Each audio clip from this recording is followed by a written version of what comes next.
आज बात करेंगे बायर मैनेजमेंट की। कैसे बायर को या काउंटर पार्टी को आप मैनेज करेंगे। आपको बहुत बार ऐसा होगा, आप किसी से बात कर रहे हैं और बायर आपको ये बोलता है कि हमें इस प्रोजेक्ट में इस प्राइस पे दिलवा दो। आपको ये लगता है यार मेरी डील हो जाएगी, आप दौड़ लगाना स्टार्ट कर देते हो कि लाओ जी इनको इस प्रोजेक्ट में इस प्राइस पे दिलवा देते हैं, विदाउट रियलाइजिंग। और ये खासकर नए लोगों के साथ ज़्यादा होता है, जो नया नया सेल्स में आते हैं, जिनको भी प्राइसेस का पता कम है या जिन्होंने अभी समय कम लगाया मार्केट में, कि बायर जो है वो आपको बस दौड़ा रहा है। उसको लगता है क्या पता आप उसके लिए दौड़ करके कुछ कर दोगे। क्योंकि बायर खुद डिनायल में होता है, उसको ये स्वीकार करने में दिक्कत हो रही होती है कि भाई साहब आप जिस बजट में जो चीज खरीदना चाहते हो वो नहीं मिलती है।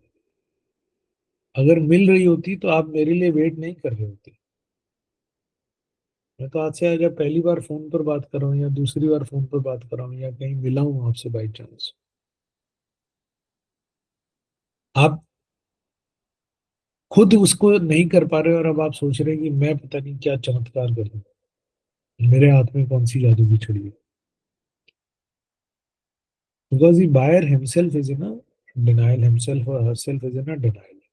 ये चर्चा कॉन्वर्सेशन यूजुअली किस तरह से होती है। आपने कॉल किया, सर आपकी ऐसे ऐसे लीड आई थी।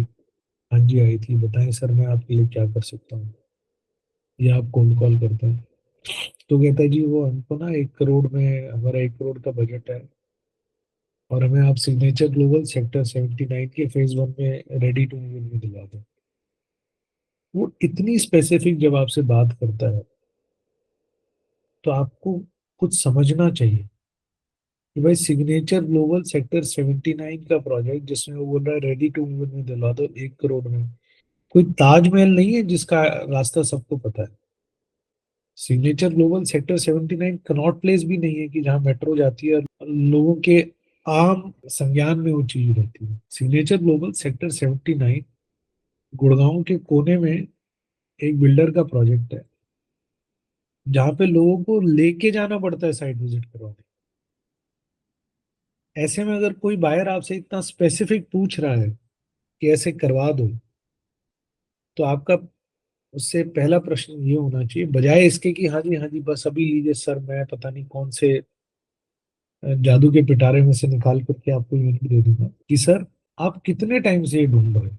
जब आप ये सवाल पूछोगे तो आपको ये समझ आएगा कि वो बायर इस चीज को काफी समय से खोज रहा है और जो वो चाह रहा है उसको मिल नहीं रहा है। और इसलिए नहीं मिल रहा है कि वो पैसा नहीं देना चाहता है, वो 1 करोड़ रुपया देना चाहता है। उसने 1 करोड़ का बंदोबस्त भी कर रखा है, लेकिन मार्केट में वो चीज 1.5 करोड़ की है या 1.40 की है या 1.25 की है, और ये है तो है।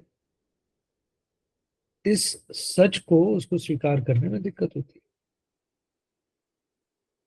आपको ये लगता है कि अगर मैं इसको ये सर्विस दे दूंगा तो शायद मेरी बाइक में मेरे से वायर खरीद लेगा। आप ऑब्लिगेटेड नहीं है साहब इस तरह की कॉल को सर्विस करने के, बिकॉज आप समझे, आप अपने बायर को सर्विस करने के लिए ऑब्लिगेटेड होते हैं। जो आपसे सामान खरीद लेता है, जो आपसे बुकिंग करा लेता है, उसके लिए काम करने को आप ऑब्लिगेटेड होते हैं, वो भी तब अगर उसने आपके साथ में फेयर व्यवहार किया, अगर उसने आपके मेहनत को भी रिस्पेक्ट करते हुए आपको इतना ब्रोकरेज छोड़ा है कि आप उसके साथ जब तक प्रोजेक्ट बने अगले साल 2 साल 4 साल 5 साल तक उसे सर्विस दे पाए। प्रोस्पेक्ट को सर्विस देने की आपकी कोई ऑब्लिगेशन नहीं। अगर आपके पास समय होगा, अगर आपको नॉलेज होगी तो आप सर्विस देंगे, नहीं होगी तो नहीं देंगे। और यहाँ आपका एक और जो ऑब्लिगेशन बनता है वो ये होता है कि आप अपने प्रोस्पेक्ट को ये बता पाए कि सर जो आप समय खोजने में लगा रहे हैं उतना समय अगर आप रियलिटी को एक्सेप्ट करके और आपके बजट में जो आ सकता है उसको लेने में लगाएंगे, तो शायद आपको एक अच्छी, फायदेमंद और लॉन्ग लास्टिंग रियल एस्टेट की एसेट आप क्रिएट कर पाएंगे। ऐसी स्थिति में अब आपको क्या चाहिए होता है। आपको इस स्थिति में दो चीजें चाहिए होती है। एक, आपको बायर से ये कमिटमेंट चाहिए होता है या प्रोस्पेक्ट से ये कमिटमेंट चाहिए होता है कि वो आपके साथ इस पूरी बातचीत में, इस यात्रा में रहेगा, अगर आप उसके लिए कुछ काम करके उसको दे रहे हैं, कुछ मेहनत कर रहे हैं, कुछ बातचीत कर रहे हैं,